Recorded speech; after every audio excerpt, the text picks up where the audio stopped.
Hey, e aí pessoal, tudo certo com vocês? Começando mais uma videozeira e hoje eu tô trazendo um vídeo aí que vocês pediram muito pra mim fazer depois que eu fiz aquele vídeo lá contando a história do Self-Titled pra falar a respeito do disco mais sombrio do Slipknot, o disco Iowa, o mais pesado e discão que o pedalzão duplo do Joey Jordison come solto. E hoje eu vou contar muita história, muita curiosidade a respeito desse disco que talvez você não sabe, já que agora, dia 28, agora desse mês, o disco vai completar 19 anos, olha só como o tempo passa rápido, não? Por isso, puxa a cadeira aí, porque tem bastante informação, bastante curiosidade que talvez você não sabe a respeito desse álbum aqui. Bom, para começar logo de cara, o meu é o disco da capa prateada, o clássico, né? É o legítimo, capa metálica, aquela que parece até um espelho, dá pra você se ver, tá ligado? Essa é a clássica capa do álbum. Depois eles lançaram outras versões de aniversário, aquela capa avermelhada, que eu em particular assim, acho horrível. Depois tem mais uma outra também, mas a verdadeira mesmo, a oficial, é essa aqui, ó.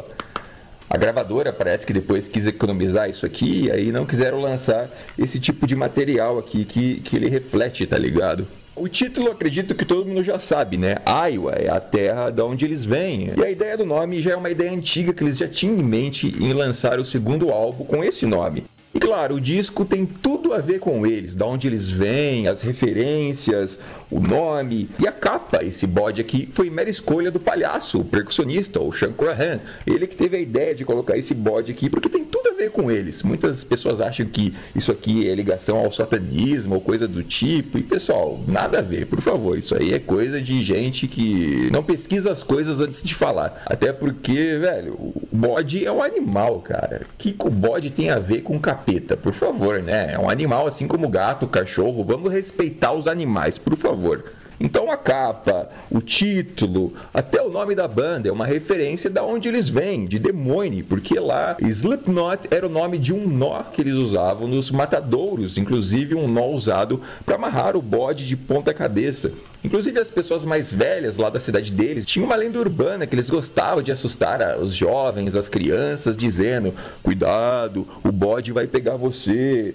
Cuidado com o bode. Sabe aquela coisa de gente mais velha que gosta de assustar as crianças? Então você percebe que uma coisa linka a outra. Um outro fato interessante também é que Iowa é visto muito como uma terra assim de caipira, que só tem vaca, que só tem fazendeiros. E isso aqui foi uma resposta ao mundo para dizer algo do tipo: estamos aqui para dizer que não é só isso. O disco foi produzido por Ross Jobson, um produtor muito importante, e esse disco tem um detalhe interessante, que ele não foi produzido no antigo Indigo Ranch, que era um estúdio que antigamente era uma cabana usada por caçadores, que ficava ali nas redondezas do Canyon, em Malibu. Até porque, por ser um lugar localizado no meio do nada, no meio do mato, também ficava muito ruim para 9 integrantes ficar num lugar meio apertado, tá ligado? Então dessa vez eles resolveram gravar em Los Angeles, na Sound City, que é um estúdio assim muito renomado, muito conhecido. Se você não conhece, depois pesquisa a respeito. Inclusive tem um documentário a respeito da Sound City, que foi produzido, eu acho, pelo... como é que chama aquele vocalista? O Dave Grohl. As gravações do Iowa foram muito intensas, porque 2 dias antes o produtor Ross havia sofrido um acidente de moto e havia quebrado a coluna. Então, para você ter ideia, ao invés do cara ficar em casa se recuperando, ele ficou enfurnado dentro do estúdio. E aí que ele pegava no pé dos caras e enchia a paciência, tirava o couro. E de certa forma, muita gente não sabe, mas tem muito do Ross Jobson aqui. Toda a sua dor da coluna quebrada também se encontra aqui. Esse período da carreira da banda se tornou conhecido como um dos piores. Muita treta interna, muita briga. Ao contrário do que muita gente pensa, que tudo são um mar de rosas, que as bandas não existe briga, aquela coisa, muito pelo contrário. Aqui eles estavam bem esgotados após uma longa turnê do Self-Titled. Quando eles começaram a trabalhar nesse disco, eles estavam meio que esgotados, tá ligado? Sem descanso, todo aquele estresse interno que acontece dentro de uma banda, abuso de álcool, o Corey Taylor estava afundado no alcoolismo, Paul Gray nas drogas. Então assim, eles estavam passando por uma fase muito turbulenta, uma fase que não sabiam nem qual seria o futuro da banda, se iria continuar, se iria acabar, por causa de tanta desavença interna, problema com os agentes, uma coisa muito louca. E esse disco aqui remete tudo isso. Rola boatos que nessa época aqui o integrante não estava suportando olhar para a cara do outro. Ainda bem que eles usavam máscara, né? Como Ross já havia trabalhado com eles no primeiro disco, no Self-Titled, então nesse disco aqui ele já conhecia os integrantes, então foi muito mais fácil de trabalhar com eles. Só que aí que tá, Ross Jobson pegava muito mais no pé. Aquele negócio de tacar vaso de planta no Joey Jordison, tacar as coisas nos integrantes, aqui foi 10 vezes pior. E aí você percebe a questão interna das diferenças desse trabalho para o Self-Titled. Se Ross Jobson estava quebrado e pegava no pé dos caras, você soma agora com os problemas internos que eles estavam enfrentando aqui. Toda aquela coisa sombria. Agora eu vou falar algumas curiosidades a respeito das músicas. Só o bodão aqui atrás. Por exemplo, a primeira faixa, essa introdução chamada 515. 515, para quem não sabe, é o código da região ali de Iowa. O código de área telefônico, tá ligado? E é até interessante, porque quando você vai pesquisar o código de área de Iowa, o 515, na internet, no Google, nos buscadores, sempre remete a essa introdução aqui deles. E mais uma vez, mais uma referência, remetendo a de onde eles vêm, né? E um outro fato dessa 515, que eu acho que talvez você já sabe, se você já pesquisou, é que durante a gravação, o avô do Sid Wilson havia falecido. E Ross Jobson, como estava pegando muito no pé deles, ao invés de deixar o cara ficar de luto lá de folga, não. Fez o cara vir até o estúdio só para gravar, para dar os berros, botar toda a dor para fora que ele estava sentindo nessa introdução aqui. Olha só a loucura do produtor, né? Um outro fato curioso é a última faixa, a Iowa, que é uma das músicas mais longas deles. Durante a gravação dessa faixa aqui, Corey Taylor ficou pelado. Você tem ideia do que é ficar pelado dentro do estúdio? Isso mesmo, ficou peladão dentro do estúdio. E durante a gravação ele não quis transmitir uma coisa forçada, uma coisa que soasse um fingimento. Ele quis botar toda a dor pra fora mesmo. E o que ele fez? Ele se cortou com um caco de vidro durante as gravações e durante os gritos e os sussurros é o Corey sentindo a dor dos cortes que ele enfiava os cacos de vidro no braço. E também durante a gravação reza a lenda que ele passou mal e vomitou. Agora, a faixa Iowa tem uma coisa bem interessante, que é uma mensagem secreta e muita gente não sabe. Eu não vou saber te falar agora qual o minuto exato, porque faz tempo que eu não escuto, mas em um determinado minuto, veja bem, é só um trecho, tá? Não é a música inteira, é só um trechinho.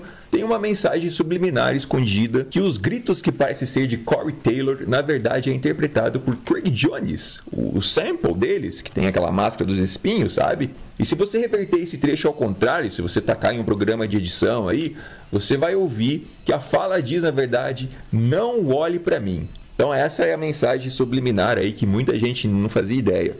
Após o lançamento do disco, que foi no dia 28 de agosto, poucos dias depois, aconteceu aquela tragédia lá em Nova York, das Torres Gêmeas, sabe? No dia 11 de setembro. E existe um boato que a divulgação do disco foi afetada por conta disso. E claro, de certa forma foi um período bem turbulento. Os Estados Unidos entrou em alerta.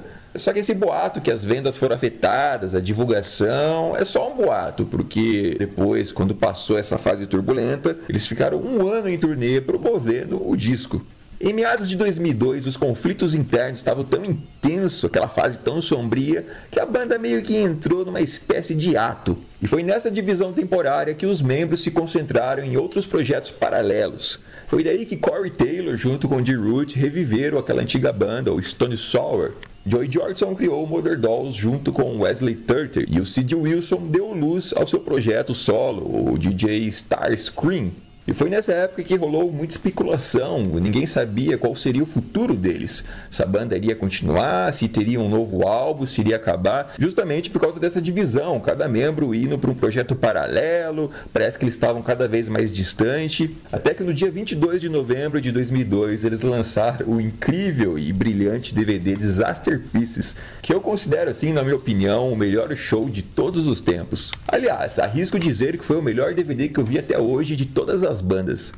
Outro fato curioso é que antes do lançamento, eles lançaram um single com essa faixa aqui, a número 6, a The Heritage Anthem, com 666 cópias limitadas e também uma versão gratuita para download no site oficial da banda.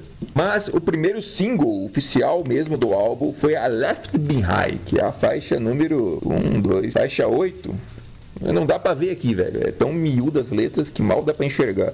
Agora, eles colheram ótimos frutos após o lançamento, e em 2002 eles tiveram uma participação no filme Rollerball, o que ajudou ainda a promover mais a banda. Inclusive, eles aparecem no filme tocando a música I Am Haunted. Se você nunca viu esse filme, depois assiste aí que você vai ver que os caras aparecem no filme lá, tocando em cima de um palco muito louco. Em seguida, um segundo single do álbum foi lançado com a faixa My Plague, que virou trilha sonora no filme Resident Evil. Inclusive, no DVD original do filme, o 1, se você olhar lá no bônus, tem o clipe da banda no DVD lá. Dá uma fuçada lá pra você ver. E essas são algumas informações, curiosidades a respeito do discão Waiwa, que eu me arrisco dizer que é meu disco favorito, assim, incluindo de todas as bandas que eu conheço, todos os discos. Gosto mais dele até do que o Rain Blood do Slayer, que aquilo ali também é uma pérola. Esse disco aqui foi muito importante pra mim, porque eu conheci a banda nessa época e foi uma fase que eu tava tendo muitos problemas em casa com a família, sabe? Muita briga, meus pais queriam proibir de curtir som por conta da igreja, sabe? Aquela lavagem cerebral que a igreja faz, que é coisa do diabo, é coisa do demônio e tal, e eu não julgo eles por causa disso.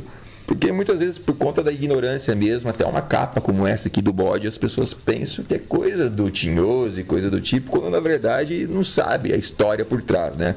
E é interessante hoje, porque contando essas histórias, uma coisa liga a outra, né? Eu tava passando por uma fase bem sombria, e é um disco sombrio, naqueles momentos de tretas em casa e brigas, e descarregava toda a minha raiva ouvindo esse disco trancado no quarto. Então, assim, é um disco que eu tenho um sentimento bem especial por ele. Mas e aí, qual é a sua história relacionada a esse disco aqui? Conta pra mim aí, quando você conheceu? Como foi sua experiência ao ouvir esse disco pela primeira vez? O que ele significa pra você? Conta pra mim aí a sua história aí, porque depois eu quero ler, hein?